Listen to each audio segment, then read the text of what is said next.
Each course will implement service learning in a different way. However, there are common components that each course will require, as suggested by the Valencia College Service Learning Initiative. Please consult with your professor about the specific requirements and due dates. You may complete your service learning hours all at once or over a period of time. These hours must be completed in their entirety by the due date specified by your professor. If you do not complete all the required hours, you will not pass the class.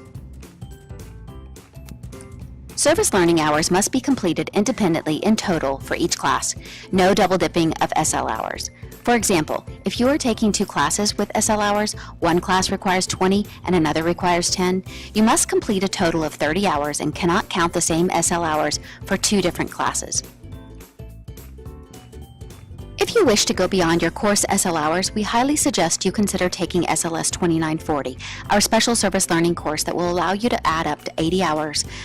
SL hours completed beyond the required amount for the course as designated in the course catalog will be counted as volunteer hours and not go towards SL recognition or a medallion.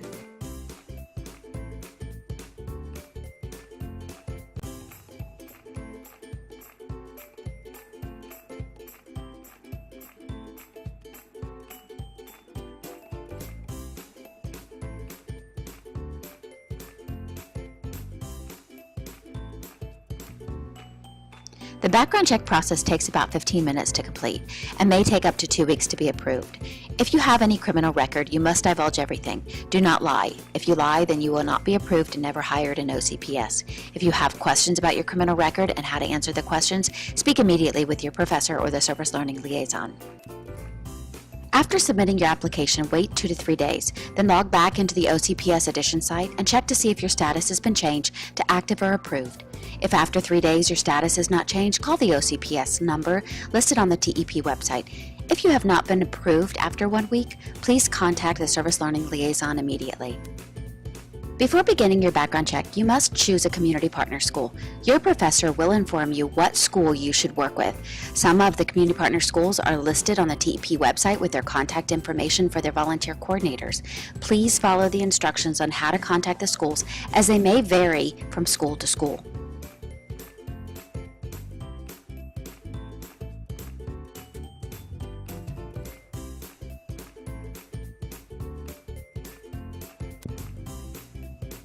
On the TEP website, we provide all the forms needed for service learning.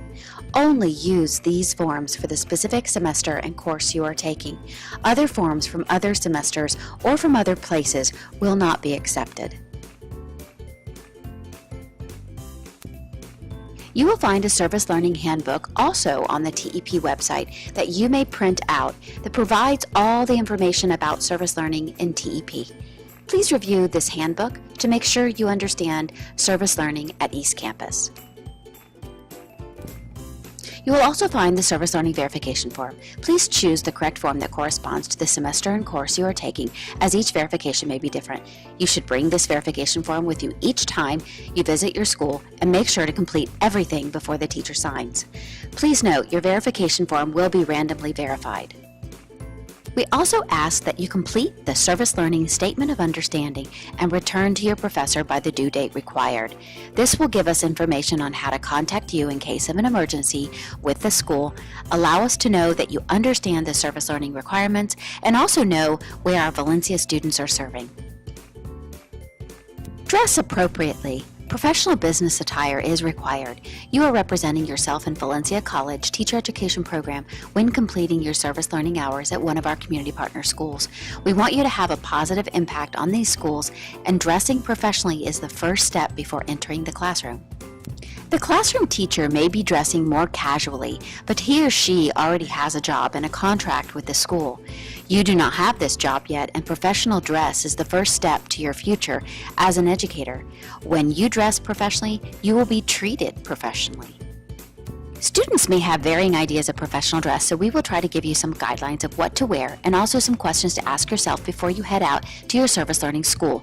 Remember, this is professional dress as deemed by the professional educators in this area. It's always best to ask if you're in doubt. If you show up to complete your SL hours and appropriately dressed, you may be asked to leave. Before you leave for your SL hours, ask yourself the following questions. Is my neckline so low that cleavage is showing? If so, then try a different shirt or put a different tank top with a higher neckline underneath the shirt. Can I bend over to help a student without exposing too much skin or undergarments? You will be bending and moving around the classroom, not just sitting in a chair watching. Can I reach up to grab something off the shelf or write on the board without having to hold down my top or pull up my pants? If not, try a different outfit or wearing another shirt underneath that can be tucked in. Can I sit in a chair on the floor with my skirt covering my knees? You may be asked to work with students on the floor at tables. Being comfortable is always best, as activities in a classroom vary from day to day. Is my skirt, shirt, or blouse too fitted? Tight-fitted clothes may be appropriate to wear among friends or going to college, but in a K-12 professional setting, it is not. Is the fabric so clinging and thin that my insides are showing on my outsides? Can someone read what's on my shirt and take it the wrong way? Avoid graphic t-shirts with messages. Do I have pants that have at least 3 pockets? If not, then these are probably not pants but leggings, gym clothes, or pants that are not appropriate for a classroom. Did I remember that a tunic with leggings or jeggings is not professional in any setting? The most important question to ask yourself, would I hire me based upon my appearance today? Please do not wear the following: jeans, shorts, skirts above the knee, low-cut tops, graphic t-shirts, sandals, flip-flops, or clothing that exposes tattoos. You may be returning for employment, so make a good first impression.